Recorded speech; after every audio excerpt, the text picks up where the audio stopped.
کہ یہ حضرت لقمان کون تھے، ان کی شخصیت کیا ہے۔ جیسے ہمارے دوسرے سبق میں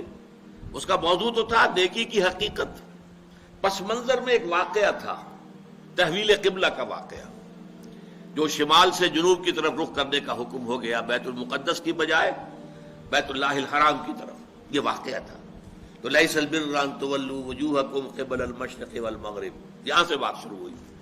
کل نیکی یہی نہیں ہے کہ تم اپنے چہرے مشرق اور مغرب کی طرف پھیر دو۔ اسی طرح یہاں بھی پس منظر میں یہاں واقعہ نہیں، ایک شخصیت ہے۔ حضرت لقمان کی شخصیت کے بارے میں اگرچہ ایک اختلاف ہے، بعض مورخین کے نزدیک یہ عرب بائدہ سے ان کا تعلق ہے۔ یہ اصطلاح بھی نئی سمجھ لیجئے۔ عرب بائدہ کہتے ہیں ان اقوام کو کہ جو نسیم منسیہ ہو گئی، عرب کی پرانی اقوام۔ قوم عاد تھی، بہت بڑی قوم جس کی طرف حضرت ہود بھیجے گئے تھے، وہ ختم ہو گئی عذاب الہی سے، اس کا وجود نہ رہا۔ قوم سمود تھی، بہت بڑی قوم جس کی طرف حضرت صالح بھیجے گئے، وہ ختم ہو گئی، نام و نشان مٹ گیا۔ یہ کہلاتے ہیں عرب بائدہ، پرانے جو ختم ہو گئے۔ پھر یہ عرب عاربہ اور پھر عرب مستعربہ، یہ تین اصطلاحات ہیں، پھر کبھی کسی موقع پر ان کی وضاحت باقی کی کروں گا۔ عرب بائدہ کی میں نے اس لیے کر دی ہے کیونکہ ایک رائے یہ ہے کہ قوم جو عاد تھی اسی میں سے ایک بادشاہ لقمان تھے، لقمان ابن عاد، اور یہ بہت حکیم اور دانا انسان تھے، بہت فہیم، بہت سمجھدار انسان تھے۔ ایک رائے یہ ہے، اور ایک رائے یہ ہے کہ در حقیقت قوم عاد جو ہے جب تباہ ہوئی ہے تو اس کا کچھ حصہ جو ہے جو بچ گئے تھے اہل ایمان، وہ یمن میں جا کے آباد ہوئے، وہاں انہوں نے ایک حکومت قائم کی، وہاں پر ایک بادشاہ ہوئے ہیں لقمان نام کے۔ لیکن یہ زیادہ تر تاریخی حوالوں سے یہ بات کہی جاتی ہے۔ صحابہ کرام رضوان اللہ تعالی علیہ مجمعین کی جو رائے ہے، جن میں کہ میں آپ کو گنوا دیتا ہوں،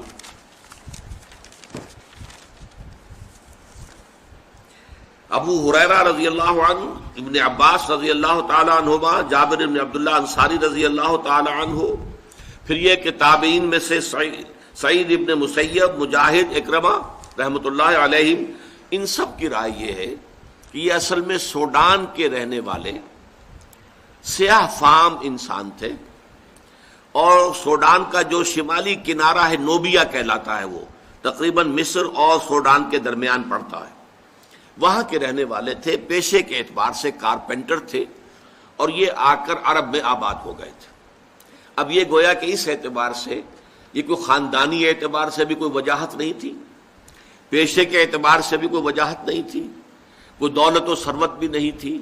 دنیاوی اعتبارات سے کوئی اس طرح کی معروف شخصیت نہیں، لیکن اللہ نے حکمت عطا کی تھی۔ وَمَن یُؤْتَ الْحِکْمَةَ فَقَدْ أُوتِیَ خَیْرًا کَثِیرًا، سورہ بقرہ میں فرمایا جسے حکمت عطا کر دی جائے اسے تو گویا کہ خیر کثیر عطا کر دیا گیا۔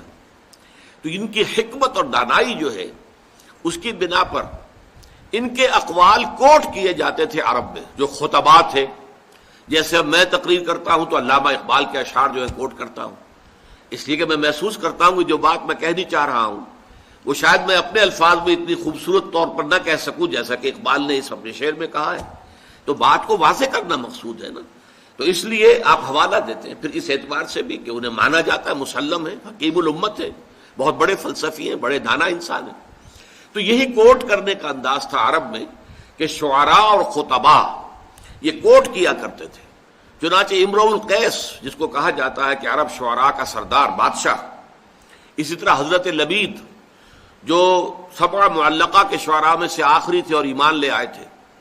عاشا اور طرفہ وغیرہ ہم، یہ جو اشعار جو شعراء ہیں ایام جاہلیت کے، یہ اپنے اشعار میں بھی لقمان کے اقوال کا، دیکھو لقمان نے یہ کہا تھا، دیکھو لقمان نے یہ کہا تھا، اس اعتبار سے ان کا چونکہ حوالہ دیا جاتا تھا۔ اور بلکہ تاریخ میں یہ آتا ہے کہ حضور صلی اللہ علیہ وسلم سے ایک شخص نے آ کر معاملہ کیا تھا، سوید ابن سامت نے۔ اس نے یہ کہا تھا 3 سال قبل ہجرت سے مکے میں آیا اور کہا کہ اے محمد، میں نے سنا ہے تم بہت عمدہ کلام پیش کرتے ہو، تو میرے پاس بھی ایک کلام ہے جو بہت عمدہ ہے، میں اپنا کلام پیش کرتا ہوں، تم کیا کلام پیش کرتے ہو، تم لاؤ۔ تو اس نے خود جو ہے حضرت لقمان کے نصائح کو پڑھ کر سنایا۔ ان کی کوئی چیزیں جو ہے یہ صحیفہ لقمان کے نام سے وہاں پر موجود بھی تھا، عرب کے اندر موجود تھا۔ اب بھی اس نام سے کچھ کتابیں مغرب میں بھی بکتی ہیں، لیکن ان کی اوتھینٹسٹی جو ہے وہ ظاہر بات ہے کہ یقینی نہیں ہے۔ پھر حضور نے قرآن مجید پڑھ کر سنایا تو شخص نے تسلیم کیا واقعتاً جو کلام آپ پیش کر رہے ہیں وہ بہت بلند تر ہے، بہت اعلیٰ ہے، بہت عرفہ ہے، اگرچہ یہ کہ اس کا ایمان لانا ثابت نہیں، ایمان نہیں لایا، واپس چلا گیا اور پھر جنگ بعاث میں مارا گیا۔ بہرحال قرآن مجید میں اسی انداز سے اتمام حجت کے طور پر پیش کیا جا رہا ہے حضرت لقمان کی نصائح کو کہ دیکھو لوگوں، اے قریش کے لوگوں، جن باتوں کی تعلیم محمد تمہیں دے رہے ہیں صلی اللہ علیہ وسلم، جن باتوں کو ماننے کی دعوت دے رہے ہیں، تم جسے ایک حکیم اور دانا انسان سمجھتے ہو، جس کے اقوال کو تم کوٹ کرتے ہو، تمہارے خطباء اور شعراء جس کا حوالہ دیتے ہیں، اس کی بھی بنیادی تعلیم وہی تھی کہ جو آج محمد پیش کر رہے ہیں صلی اللہ علیہ وسلم۔ حضرت لقمان کی شخصیت کے بارے میں یہ بات سامنے آ چکی کہ وہ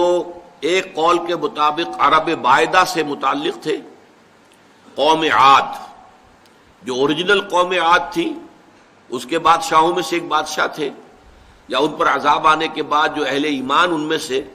کچھ چلے گئے یمن میں آباد ہو گئے تو وہاں جو ان کا ایک نظام بنا اس کو وہاں کے بادشاہ تھے، واللہ عالم۔ لیکن دوسری رائے جو ہے زیادہ وزنی ہے، صحابہ کرام سے جو مروی ہے، وہ یہ ہے کہ وہ سوڈان اور مصر کے درمیان نوبیا کا علاقہ، وہاں کے رہنے والے ایک شخص تھے اور سیاہ فام تھے، پیشے کے اعتبار سے بڑھئی تھے، لیکن اللہ تعالیٰ نے حکمت سے نوازا تھا، عقل سلیم، فطرت سلیمہ، یہ دو نعمتیں ملی تھی جس سے وہ بہت سے بنیادی حقائق جو ہیں فلسفے کے ان کو انہوں نے حل کیا۔ دوسرا پہلو ان کے بارے میں یہ نوٹ کر لیجئے کہ تقریباً اجماع ہے کہ نہ وہ نبی تھے اور نہ کسی نبی کے پیروکار تھے، اس پر اجماع ہے۔ ایک شریف انسان، سلیم الفطرت انسان، نیک سرشت انسان، جس کو اللہ نے عقل سلیم بھی عطا فرمائی، نہ نبی تھے نہ کسی نبی کے پیروکار تھے۔ صرف حضرت اکرمہ کا ایک قول جو ہے یہ شاذ قول ہے جو ملتا ہے کہ شاید وہ نبی تھے، لیکن اجماع امت جو ہے اس پر ہے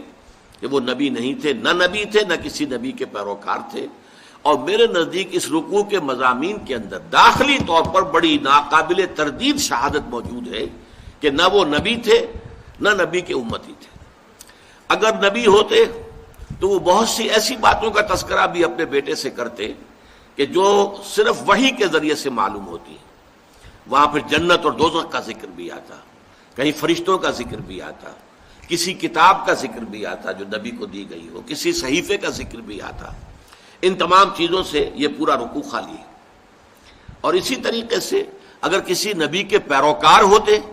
تو وہ اپنے بیٹے کو یہ نصیحت بھی کرتے، اللہ کی بندگی کرو اور اللہ تعالیٰ کے ساتھ شرک نہ کرو اور نبی کی پیروی کرو۔ اتباع رسول اور اتباع نبی کی تلقین سے ان کی نصیحت خالی نہیں ہو سکتی تھی اگر وہ خود کسی نبی کے پیروکار ہوتے، امتی ہوتے۔ تو مجھے تو اس پر یقین ہے کہ وہ نہ نبی تھے نہ کسی نبی کے امتی تھے، بلکہ ایک سلیم الفطرت اور سلیم العقل انسان تھے۔